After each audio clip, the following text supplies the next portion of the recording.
Hi, ಇವತ್ತಿನ ವಿಡಿಯೋದಲ್ಲಿ boat ಹೆಡ್ಸೆಟ್ಟು ಕೆಳಗಡೆ ಜಾಕ್ ಪಿನ್ ಕಟ್ಟಾಗಿದೆ. ಜಾಕ್ ಪಿನ್ ಕಟ್ಟಾಗಿರೋದನ್ನ ಜಾಕ್ ಪಿನ್ಗೆ ಹೆಂಗೆ ಕನೆಕ್ಟ್ ಮಾಡಬೇಕು ಅನ್ನೋದನ್ನ ಸಾಲ್ಟ್ರಿಂಗ್ ಮಾಡಬೇಕು ಅನ್ನೋದನ್ನ ಯಾವ್ದಾವ್ದು ಲೆಗ್ ಎಲ್ಲೆಲ್ಲಿ ಸಾಲ್ಟ್ರಿಂಗ್ ಮಾಡಬೇಕು ಅನ್ನೋದನ್ನ ಇವತ್ತಿನ ವಿಡಿಯೋದಲ್ಲಿ ತೋರಿಸ್ತಾ ಇದ್ದೀನಿ. ಯಾವ್ದಾವ್ದು ಎಲ್ಲೆಲ್ಲಿ ಬರಬೇಕಂತ ಡಿವೈಡ್ ಮಾಡ್ಕೊಂಡಿದ್ದೀನಿ. ಫಸ್ಟ್ 4 ಲೆಗ್ ಇದೆ ನೋಡಿ, ಇಲ್ಲಿ 1 2 3 4 ಇದೆ. ಫಸ್ಟ್ ಒನ್ಗೆ ಬಂದುಬಿಟ್ಟು ರೆಡ್ ಬರಬೇಕು.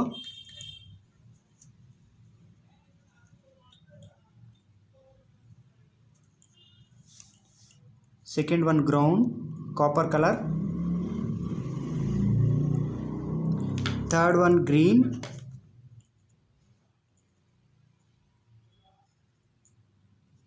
Fourth one blue.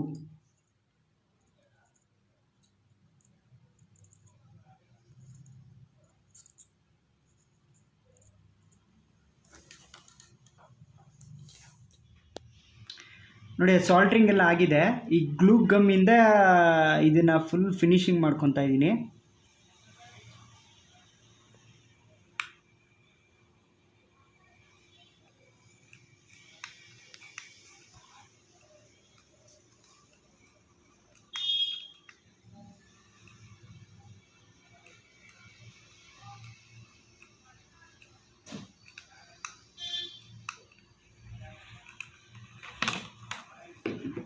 ಗಮ್ಮನ್ನ ಹಿಂಗೆ ಹಾಕಿದ್ಮೇಲೆ ವಯರ್ ನೋಡ್ಕೊಳ್ಳಿ, ಲೆವೆಲ್ಗೆ ನೋಡಿಕೊಂಡು ಗಮ್ಮನ್ನು ಕೂರಿಸ್ಕೊಳ್ಳಿ.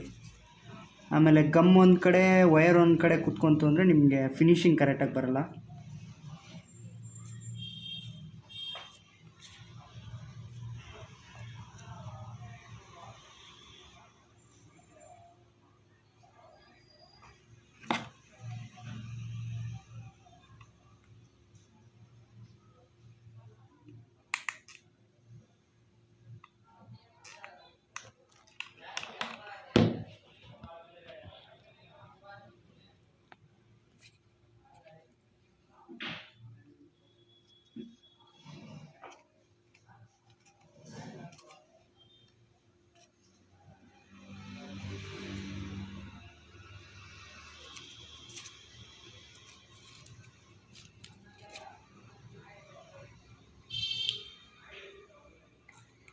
ನೋಡಿ, ಗಮ್ ಹಾಕಿ ನೀಟಾಗಿ ಫಿನಿಶಿಂಗ್ ಕೊಟ್ಟಿದ್ದೀನಿ.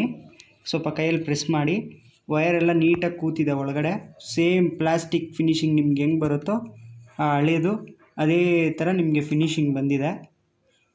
ಹಾಕ್ಕೊಂಡು ಕರೆಕ್ಟಾಗಿ ಯಾವುದ್ಯಾವುದು ಗಮ್ ಎಲ್ಲಿ ಎಷ್ಟು ಹಾಕಬೇಕು ಅಂತ ನೋಡ್ಕೊಂಡು ಹಾಕಬೇಕು, ಜಾಸ್ತಿ ಹಾಕಬಾರ್ದು. ಆಮೇಲೆ ಜಾಸ್ತಿ ಹಾಕ್ಬಿಟ್ರೆ ಈ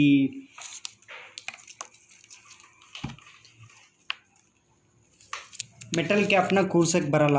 ಈ ಥರ ಮೆಟಲ್ ಕ್ಯಾಪ್ ಇಲ್ಲದೆ ಇರೋದಿದ್ದರೆ ಇಟ್ಸ್ ಓಕೆ. ನೀವು ಡೈರೆಕ್ಟ್ ಗಮ್ನ ಫುಲ್ ಹಾಕ್ಬಿಟ್ಟು ನಿಮಗೆ ರೋಲ್ ಮಾಡಿ ಸೇಮ್ ಇಷ್ಟು ದಪ್ಪ ನೀವು ಇದೇ ಸೈಜ್ ಅಷ್ಟು ನೀವು ಇದು ಗ್ಲೂ ಹಾಕ್ಬಿಟ್ಟು ಕೂರಿಸ್ಕೋಬೋದು.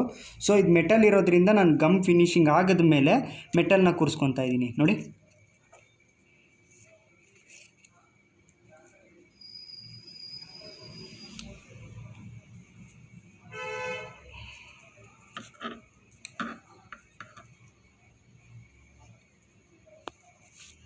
ಮೆಟಲ್ ಕೂರ್ಸ್ ಆಗಿದ್ಮೇಲೆ ನೋಡಿ, ಹಿಂದೆ ಗಮ್ ಹಾಕಿ ಹಿಂದೆನೂ ಲೆವೆಲ್ ಮಾಡ್ತಾ ಇದ್ದೀನಿ. ಸ್ವಲ್ಪ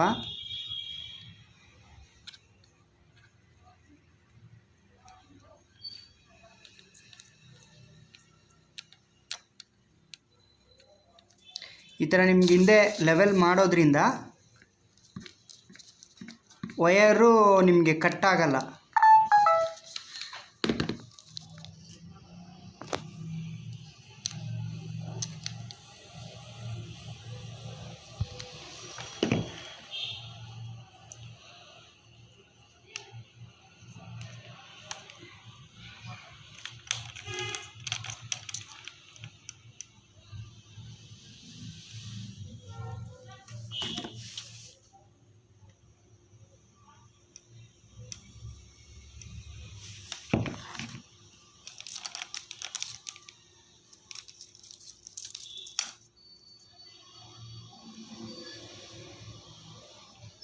ನೋಡಿ, ಗ್ಲೂ ಹಿಂದೆ ಹಾಕಿ ಈ ಮೆಟಲ್ ಸಮೇತ ಇಷ್ಟು ಕೂರಿಸಿದ್ದೀನಿ. ಇಷ್ಟು ಕೂರಿಸೋದ್ರಿಂದ ನಿಮಗೆ ನೆಕ್ಸ್ಟ್ ಟೈಮ್ ಮತ್ತೆ ನೋಡಿ ಇಲ್ಲಿ ಬೆಂಡಾಗಿ ಕಟ್ಟಾಗಲ್ಲ. ಸೊ ಹಿಂಗೆ ಬೆಂಡ್ ಆದಾಗ ನಿಮಗೆ ಮೇಲೆ ಗ್ಲೂ ರಬ್ಬರ್ ನಿಮಗೆ ಬೆಂಡ್ ಆಗುತ್ತೆ. ನೋಡಿ,